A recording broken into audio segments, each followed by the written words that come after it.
हिमाचल प्रदेश में परिवहन सेवाओं को बहाल हुए काफ़ी लंबा समय हो गया है। हालांकि अभी भी प्रदेश में जो निजी बस संचालक हैं, कुछ निजी बस संचालक वो अपनी बसें नहीं चला रहे हैं।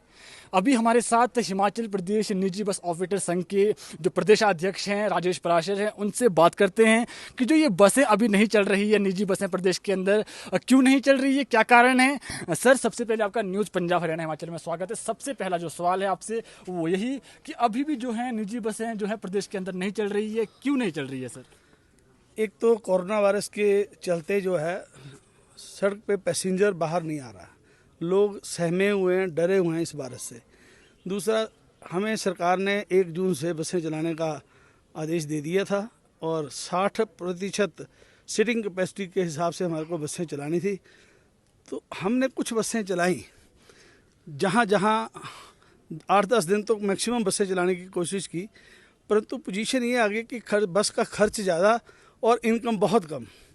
हमारी जो हिल एरिया में 42 सीटर बस चलती है, उसका 9300 से 9500 रुपये के बीच प्रतिदिन फिक्स खर्चा है, जो होना ही होना है, जिसमें डीजल है, टैक्स है और चीज़ें हैं, सारी चीज़ें, ये खर्चा निश्चित है। और हमारी आमदन हो गई 2200-2300, मतलब कि सीटिंग कैपेसिटी जो है 15 से 20% में हमारे को सीटिंग कैपेसिटी में बसें मिले और रोज़ घाटा जो है पूरा होना शुरू हो गया। अब जब हमारी बसों की कॉस्टिंग पूरी नहीं हो पा रही, तो ऐसे हालात में बस ऑपरेटर सुविधा देने से वंचित है। बसें तो चलाने के लिए डाली है, परंतु प्रतिदिन 5-7 हज़ार रुपया एक बस में जेब से खर्च करके नहीं चला सकता। सर, एक सवाल आपसे ये भी है कि प्रदेश के अंदर 3300 के लगभग बसें हैं, अभी भी आपकी जो 2500 से अधिक बसें हैं वो नहीं चल रही है। आपकी जो मुख्य मांगे क्या है सरकार से, जो सरकार नहीं मान रही है, क्या मांग है वो? हमारी सरकार से ये निवेदन है कि जब तक कोरोना वायरस चला हुआ है, हमने सरकार को एक पूरा मतलब सिस्टम लिख के दिया, रिप्रेजेंटेशन, जिसमें हमने गाड़ी का खर्च, इनकम, हर चीज़ का ब्यौरा दिया है।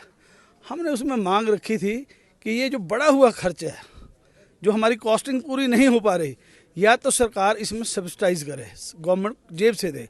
इसमें 3 एजेंसियां इन्वॉल्व हैं। एक सरकार जो आदेश देती है कि आप बसें चलाएं, दूसरा बस ऑपरेटर जो लोगों को सहूलत देने के लिए सर्विस प्रोवाइडर का काम करता है, और तीसरी एजेंसी है पैसेंजर, जो उसमें बेनिफिशियर है, जो उसमें सफ़र करता है। अब सरकार कह रही है कि आप बसें चलाओ, इस हालात में हम चलाने के लिए तैयार हैं। कॉस्टिंग बहुत अधिक है, इनकम बहुत कम है, गैप बहुत ज़्यादा है। हम ये मानते हैं कि ऐसे हालात में हमें भी सहयोग करना चाहिए और उसके लिए हम तैयार हैं, पर हमारी भी कहीं तक सीमा है कि 500-400 रुपया प्लस माइनस हो जाए बस में, एट पार भी चल पड़े तो हम ज़्यादा कोशिश करें बसों को चलाने की। सर, एक सवाल ये भी है कि जो निजी बस ऑपरेटर्स हैं उनके लिए सोशल मीडिया में खबरें चल रही हैं कि आप दबाव बना रहे हैं सरकार पे कि जो ये कोरोना काल चल रहा है, इसमें जो लोग आर्थिक तंगी से जूझ रहे हैं, फिर भी आप किराए में बढ़ोतरी की बात कर रहे हैं, ऐसा क्यों सर? हम कोई किसी, ना तो हमारा सरकार के ऊपर दबाव है, ना ही हमारी जनता के ऊपर बोझ डालने की मंशा है। ये सरकार ने ही तो, चाहे वो केंद्र सरकार है जिसने वैट बढ़ा दिया और इतना डीजल का रेट पिछले 17-18 दिन में 12 से 13 रुपये लीटर बढ़ाया, चाहे प्रदेश सरकार है उसने वैट के रूप में जो है 1 या 2 रुपये डीजल को बढ़ाया है। जब खर्चा सरकार बढ़ा रही है, शराब के रेट बढ़ा रही है, बिजली का बिल बढ़ा रही है, जब बिजली हमारे पैदा होती है, हिमाचल प्रदेश के अंदर सीमेंट पैदा होता है, हिमाचल में महंगा है और पंजाब में सस्ता है, और हाउस टैक्स जो है वसूल रही है, बस और गाड़ियों की रजिस्ट्रेशन जो 2 से 4% थी उसको बढ़ा के 7 से 10% कर रही है। हर जगह तो रेट बढ़ रहे हैं। जब किराया बढ़ाना या जो हमारा एक्सपेंडिचर है, तो हमारे ऊपर जो है ये तोहमत लगा दी जाती है कि आप कोरोना वायरस के चलते जनता पे बोझ बढ़ा रहे हो। जब एक आदमी कार भी चलाता है तो उसका भी बजट बिगड़ गया है। जब उसकी पेट्रोल का रेट बढ़ गया, जो ट्रक चलाता है या जो फार्मर ट्रैक्टर चला रहा है तो उसकी भी कॉस्टिंग बढ़ गई है। हम तो सर्विस दे रहे हैं, हम तो बोल रहे हैं या तो सरकार बढ़ा हुआ खर्च वहन करे या उस खर्चे को बेनिफिशियल जो पैसेंजर है उसमें डिवाइड करे। इसका फैसला सरकार को करना है। आपके हिसाब से कितना प्रतिशत किराया बढ़ाया जाना चाहिए?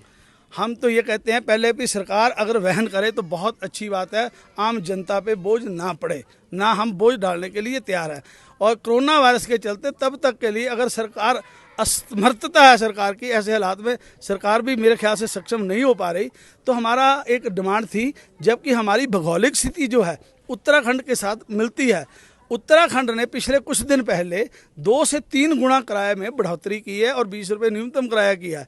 हिमाचल प्रदेश एक राज्य पूरे भारतवर्ष में ऐसा है जिसका न्यूनतम किराया सिर्फ 5 रुपये है, जबकि मैदानी चाहे वो पंजाब है, हरियाणा, 10, 12, 15 रुपये न्यूनतम किराया। और हिल क्षेत्र के अंदर 50% और प्लेन जो मैदानी क्षेत्र है उसमें 70% का जो किराए में बढ़ोतरी करे, ताकि ये जो हमारा जो खर्च कम हो रहा है उसका लेवल बन जाए। जब कोरोना का हालात ठीक हो जाते हैं और सरकार डीजल के भाव कम कर देती है तो इस बढ़ोतरी को वापस भी किया जा सकता है या उस स्थिति के मुताबिक रखा है और बढ़ा हुआ किराया वापस हो सकता है। सर लास्ट आखिरी सवाल आपसे कि यदि किराया नहीं बढ़ता है तो फिर आगे क्या करने वाले हैं आप? हम उसके बारे में जब अगर कोई सरकार ऐसा फैसला लेती है कि हम ना किराया बढ़ाएंगे ना हम आपको आर्थिक मदद करेंगे सब्सिडी में, जो आपको दैनिक रोज़ 7-8 हज़ार रुपये का घाटा पड़ रहा है, तब तक हम बसें नहीं चला पाएंगे।